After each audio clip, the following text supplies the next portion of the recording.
Olá, hoje é 27/6/2025, 27 de junho de 2025. Antigo Testamento, página 3277. Então, Neemias capítulo 5, versículo 15 em diante. Dando continuidade na história bíblica. Aqui é uma história que aconteceu, que os pobres estavam murmurando contra os ricos. Neemias repreende estes últimos. Então, os pobres tinham motivo para até murmurar, né? Porque a situação era contrária, ruim. Só que a murmuração não agrada a Deus. E oprimir e fazer o que é mal, o que é ruim, não ajudar, não fazer o bem, também desagrada a Deus. Então, fazer o bem gera a salvação, nos leva à salvação, fazer o bem. Fazer o mal leva o ser humano a uma condição, a condenação eterna. Então, é muito ruim oprimir os outros, fazer mal, perseguir, aborrecer, injuriar, atrapalhar. Quando você luta uma arte, uma luta, aí é outra coisa, né? Tem um contato e tudo mais, é fora disso. É em outro sentido, no sentido de mal mesmo, né? Então, Neemias 5, versículo 15. Mas os primeiros governadores que foram antes de mim oprimiam o povo e tomavam-lhe pão e vinho. E além disso, 40 círculos de prata, ainda também os seus moços dominavam sobre os povos. Porém, assim não fiz, por causa do temor de Deus.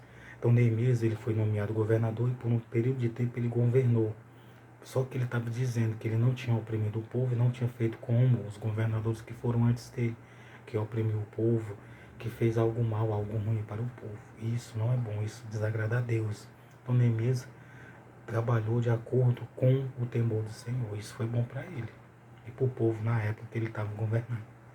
Antes também, na obra na obra deste muro, fiz reparação, e terra nenhuma compramos, e todos os meus moços se ajuntaram ali para fazer a obra.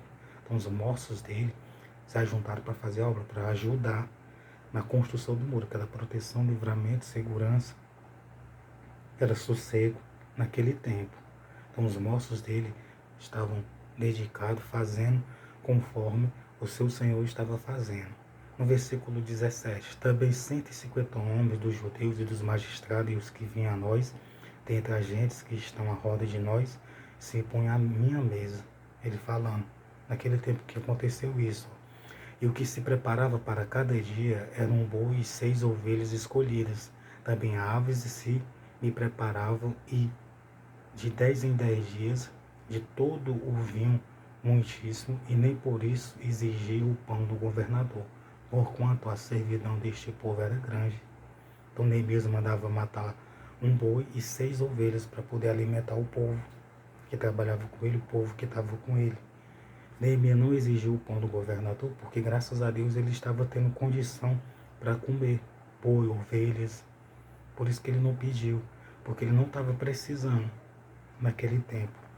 Ele tinha condição de matar o boi, de matar as ovelhas e comer, junto com aqueles que trabalhavam com ele, junto com aqueles que se juntavam a ele. No caso, os magistrados, os 150 judeus, os magistrados jovens que trabalhavam com ele. Então Neemias não oprimiu o povo, ele foi um bom governador. Neemias ajudou o povo, ele fez o bem, ajudou. Isso foi bom para Neemias. Sempre fazer o bem, fazer algo bom, é melhor do que fazer algo mal, do que algo errado. Você pode ter certeza. E isso agrada a Deus. E através de fazer o bem, a pessoa é salva. Através da fé, da crença, através da obediência. Então, ter um envolvimento com Deus, ler a Bíblia, escutar pregações, orar, é ter envolvimento com Deus. Isso é bom.